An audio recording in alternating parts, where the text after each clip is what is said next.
A paz do Senhor, queridos. Estamos iniciando mais uma videoaula subsídio de seu canal EBD Fácil e Motivadora. E na aula de hoje nós estaremos comentando a lição de número 6 das lições bíblicas jovens, que tem como título A Autenticidade de uma Linguagem Sadia.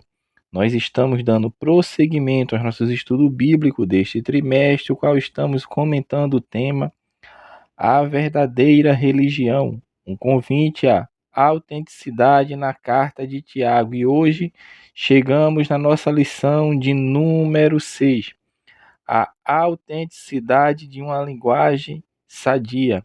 Dando prosseguimento aos nossos estudos bíblicos, o qual estamos trilhando neste trimestre, estudando a epístola de Tiago. E hoje chegamos para falar um pouco sobre linguagem sadia. E esse vai ser o tema deste domingo. E a gente tem que pensar, né, e começar a perguntar algumas coisas, se as nossas palavras ela possuem, né, sobre a vida daqueles que nos ouvem, qual o efeito, vamos falar assim, que ela possui. E é justamente isso que Tiago, no capítulo 3, vai advertir justamente sobre o poder e a responsabilidade no uso da língua, que é um pequeno órgão, né, e tem esse impacto tão desproporcional na vida do ser humano, sendo capaz tanto de edificar quanto de destruir. Tem o poder de trazer alegria, mas também de trazer tristeza. Pode gerar paz, mas também gera conflitos. Então, iremos abordar nessa carta de Tiago, né, principalmente o capítulo 3, dos versículos 1 ao 12, que é o da nossa leitura bíblica, em classe, e vamos abordar justamente a importância de controlar nossa fala e desenvolver justamente uma linguagem sadia que reflita justamente a nossa fé em Cristo Jesus. Então, nossas palavras, ela tem, no caso, a capacidade de influenciar profundamente o ambiente ao nosso redor, porque é por meio da nossa linguagem que a gente transmite conhecimento, que nós expressamos sentimento, que nós construímos relacionamento e até mesmo moldamos o pensamento de outras pessoas, é justamente através da fala da linguagem. Mas nessa mesma habilidade ela pode ser utilizada de forma destrutiva, e Tiago fala sobre isso. E essa forma destrutiva ela vem a causar muitas vezes mal entendidos, espalhando discórdias, prejudicando a confiança e muitas vezes perdendo, né, ou ferindo a dignidade das pessoas. Então, a advertência de Tiago nesta carta, principalmente no capítulo 3, é clara. Que controlar a língua não é apenas uma questão de etiqueta social, mas uma expressão da nossa maturidade espiritual e do nosso compromisso, né, com os ensinamentos de Cristo. Então, nesta lição é isso que nós vamos refletir.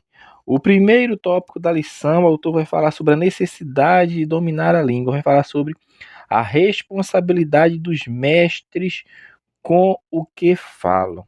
Tiago, capítulo 3, versículo 1, já vai falar justamente traz essa advertência aos mestres. Assim fala: Meus irmãos, muitos de vós não sejam mestres, sabendo que receberemos mais duro juízo.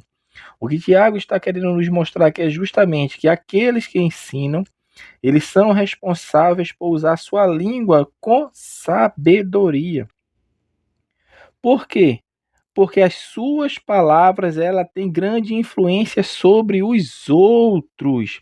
E a palavra grega para mestre que Tiago utiliza aqui é justamente didaskalos, que pode significar justamente alguém que ensina a respeito das coisas de Deus, dos deveres do homem, ou ainda alguém que é qualificado para ensinar, justamente trazendo a ideia de um rabino que possui conhecimento sobre a lei. Então, os mestres, eles surgem no texto como um excelente exemplo do poder da língua, pois com suas palavras eles podem conduzir seus discípulos, ou seja, seus ouvintes, da mesma forma que freios conduzem cavalos e lemes conduzem navios. A ideia é justamente destacar que as palavras ditas, de alguma forma, afeta quem as ouve. O segundo tópico da lição, subtópico desse ponto, tu vai falar sobre o poder da língua. Neste ponto, o autor vai frisar justamente no versículo 2 de Tiago 3, que fala: porque todos tropeçamos em muitas coisas. Se alguém não tropeça em palavra, o tal varão é perfeito e poderoso para também refrear todo o corpo. Neste ponto aqui, claramente é explicado que todos nós cometemos erros, que todos nós, em algum determinado momento, falharemos. E isso vai destacar justamente o poder da língua em controlar não apenas as nossas palavras, mas também as nossas ações. Então, o que Tiago está nos mostrando aqui é que o pequeno órgão que nós estamos estudando aqui, né, que dá essa verbalização do que nós falamos, a língua, ela tem este poder. Tem o poder tanto de destruir, mas também o de abençoar, como falamos na nossa introdução. E caminhando para o final deste primeiro tópico, eu vou falar língua, um pequeno membro capaz de causar um grande impacto. Aqueles que ensinam, como nós falamos, né, no primeiro subtópico aqui, que fala dos mestres, no versículo 1, fazem de forma oral, né, e seus sucessos geralmente estão relacionados às palavras proferidas. Então o mestre ele é avaliado por aquilo que ele fala. E Tiago vai destacar que o ensinar e o uso da língua são justamente inseparáveis, não tem como separar um do outro. E ele vai destacar, né, mais do que qualquer outro escritor bíblico, o perigo de uma língua descontrolada. Então há uma utilização de metáforas que amplia justamente a compreensão e vai ilustrar o impacto desproporcional da língua. No versículo 3, Tiago vai comparar a língua ao freio que dirige um cavalo e ao leme que controla um navio.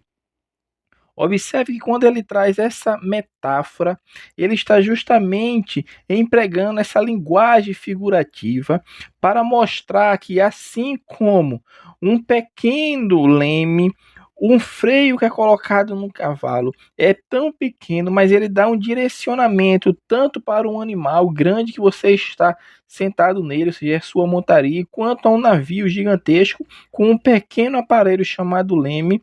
Ele pode direcionar, podemos direcionar que tem um controle dele, né, para onde ele vai.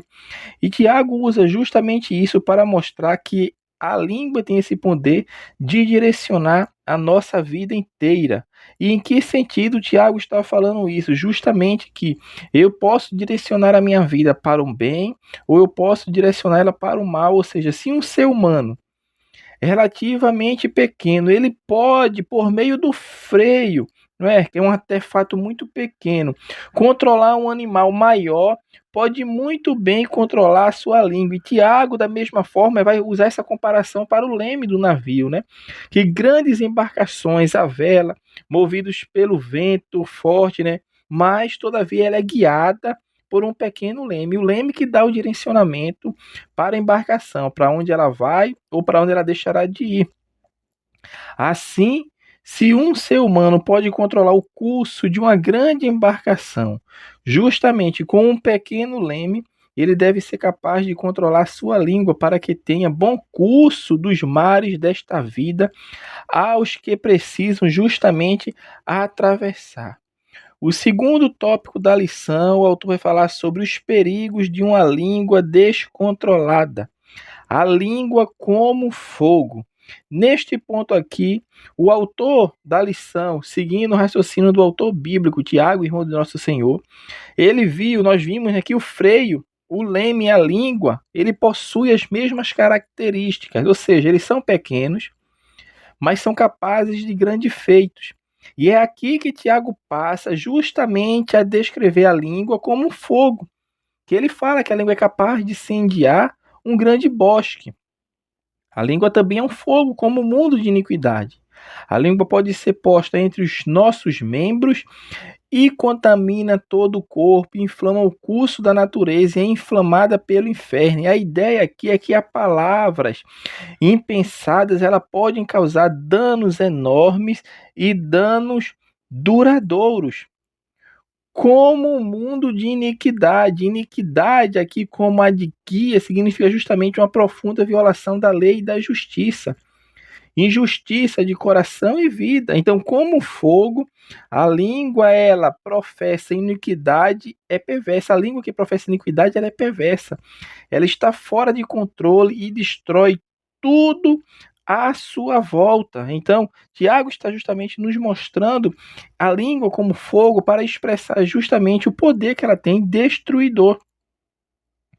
A língua também ela é identificada, de certa forma, também ela é um veículo para um mundo de completa iniquidade, pois a língua é um veículo para um mundo de pode contar mentiras, difamar o nome de alguém, alimentar o ódio, criar discórdias, incitar a luxúria e assim dar origem a muitos pecados. Então, grande parte dos pecados, né, vamos falar assim, tanto grandes e pequenos problemas que se enfrentam tem origem justamente na falta de controle do que se fala. E isso ocorre também porque a mente ela está corrompida, né? Exatamente porque o fruto do espírito ele não está sendo manifesto. Então existem pessoas que alimentam essas coisas na sua vida. Então muitas mentiras, muitas fofocas, muitas disseções. Então corromper traz justamente essa ideia de manchar. Então a língua que é perversa, suja a personalidade da pessoa. E Jesus advertiu, né, que de dentro dos seres humanos é que procede as mazelas que destroem a vida. O segundo tópico da lição, o autor vai falar justamente sobre a inconsistência no falar. Aqui ele vai frisar justamente no versículo 9 que Tiago vai destacar a inconsistência da língua, né? Com ela bendizemos ao Senhor e Pai, e com ela amaldiçoamos os homens, feito à imagem de Deus.